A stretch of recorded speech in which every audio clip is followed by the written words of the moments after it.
Good afternoon. Thanks for joining us across the fence. I'm Fran Stoddard. Late summer conjures images of country fairs, the start of the harvest, and back to school. What probably doesn't come to mind is maple sugaring. Summer is critical to the health of all trees, especially sugar maples. This time of year is when the trees save up nutrients and the energy that they'll need to produce the sweet stuff next spring. Like gardens, forests benefit from tending to promote growth, reduce disease, and control pests. Maximizing sap production means careful long-term management, and summertime is when some of that work gets done.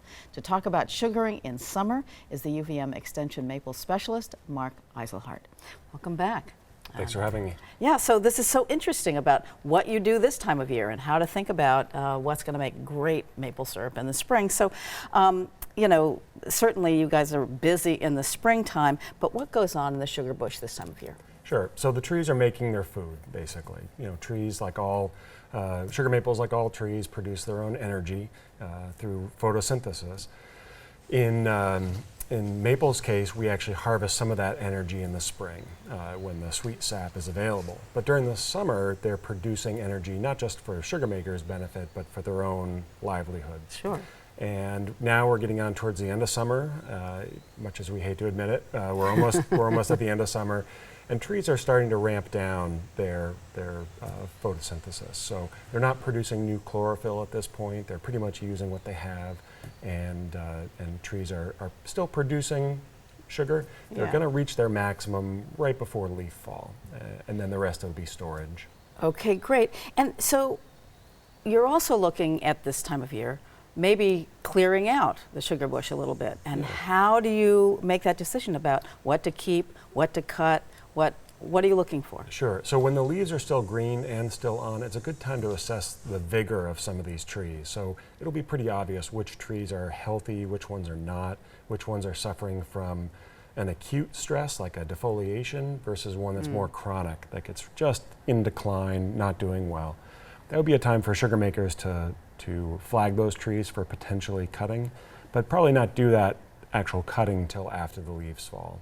Okay, so are you looking at young trees, older trees, young trees that might not be doing so well? What are you looking at? What's the difference between what you're looking for? A forest is a competition for light, water, nutrients, but light is a big part. So if you have two trees, one of which is a crop tree, one that you tap every season, and it's being impacted by a neighbor tree that isn't as healthy or looks like the vigor is such that it's just not going to last. It may limp along for a while.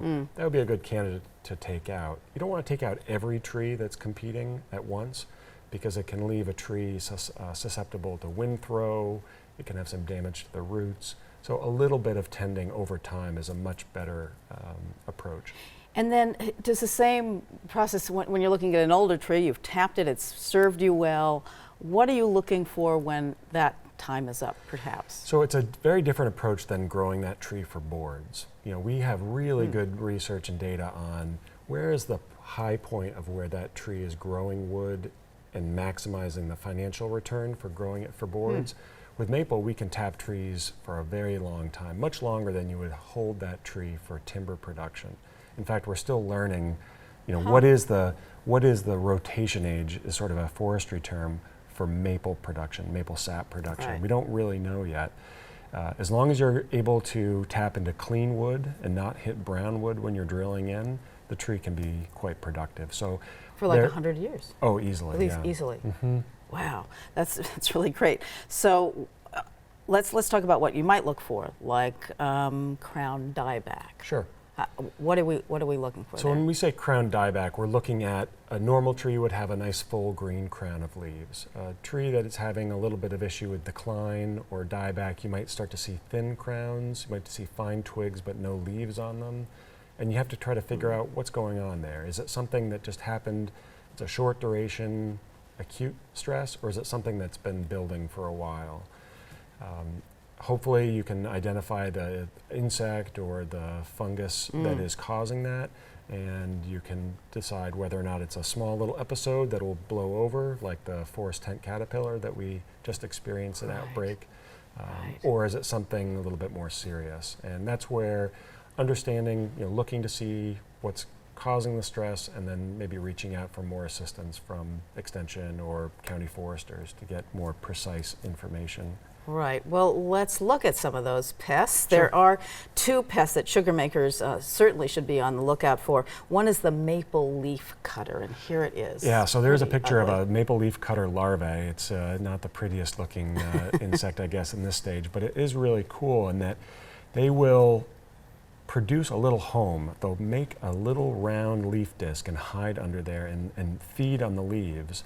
The leaves themselves will look like maybe a half-inch hole punched through a bunch of different spots on the leaf. Huh. It's not particularly attractive. It looks like it might be quite serious.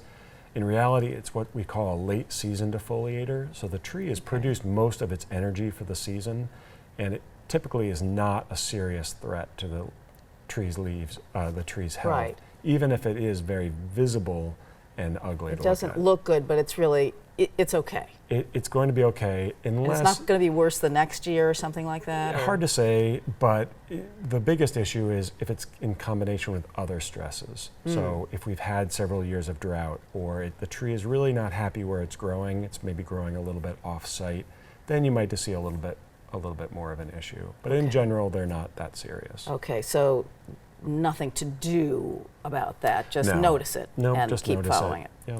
So another one, and this may be the best name for a pest ever, my producer loves it, the maple trumpet skeletonizer. Right. Tell us about Oh that yeah, one. very cool name.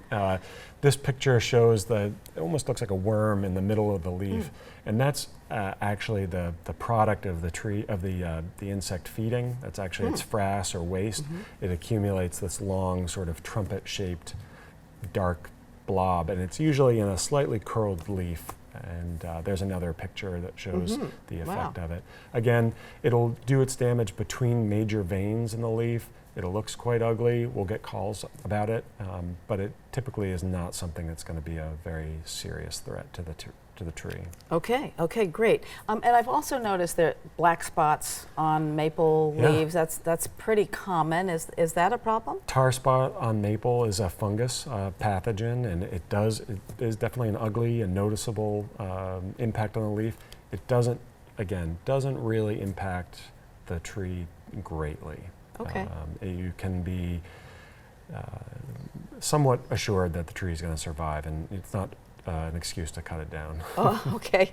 What do we look for? When are you like, okay, this is good for lumber, it's time to cut it down, maybe I can still save it for lumber, and/or this is still good for tapping?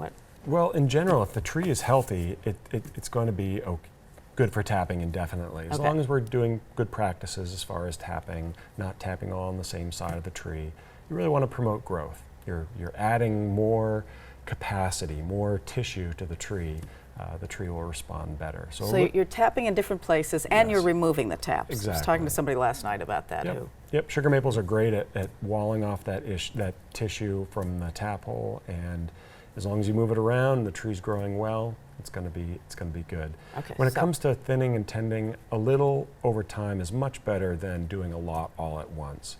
A lot of times, trees that have been used to growing next to their neighbors are more.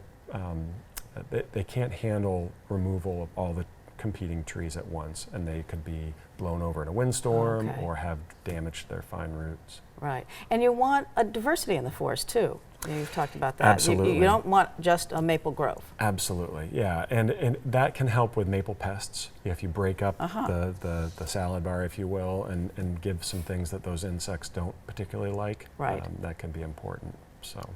Okay, and as I mentioned at the start of the show, it's still summer, the leaves are green, but there's still a lot going inside the maple trees at this time. Could you get in a little deeper in what happens in the summer to make sap great in the spring? Sure. So, like I said at the beginning, trees produce their own energy, and these are in the form of carbohydrates. So, leaves produce sugar, but then they store it as starch, and they convert that starch back to sugar whenever they need to do anything that involves energy. The analogy is sort of like finances. Think about the sugar as your checking account and the starch as your savings account, and the two get moved back and forth. Some trees, like in the understory where there's really not that much light, they'll produce 80% of all their sugar within the first couple of weeks of spring. Then when the crown closes in, they really don't get much light at all. So those little trees, they leaf out early in the understory. They make a lot of sugar in a short period of time, and then they just hold on for the rest of the year. Trees that have made the leap to the canopy, they're making sugar all summer long. All summer long. Yeah, it's pretty interesting. And it's dynamic. The highest concentration will be at the end of summer, and the lowest will be right before bud break, right at the end of the sugaring season, because then they use a lot of stored energy to grow the leaves and get going. Wow. Well, so, you know, we get some cool nights and warm days this time of year. Somebody has to does that start that whole sugaring process for trees at all when that happens at this time of year? Right. So we don't see positive pressure in the tree like we do in the sugaring season until the leaves fall. So you need to have a dormant tree with no leaves on it, and you need to have the ideal temperature fluctuations below freezing and above freezing to get any kind of positive pressure. You get some in the fall, but the sap is less sweet, generally speaking, and you don't get enough days to make it worthwhile. We get much more of those type of ideal fluctuations above and below freezing in the spring, and that's why it's become, you know, that is the sugaring season. Every few years you'll hear about people making syrup in the fall. It doesn't typically... It's not from enough. a producer's point of view, it really isn't a good time. Right. Mark Iselhart from UVM Extension, thank you so much for coming in. Sure. And thank you for joining us across the fence. I'm Fran Stoddard.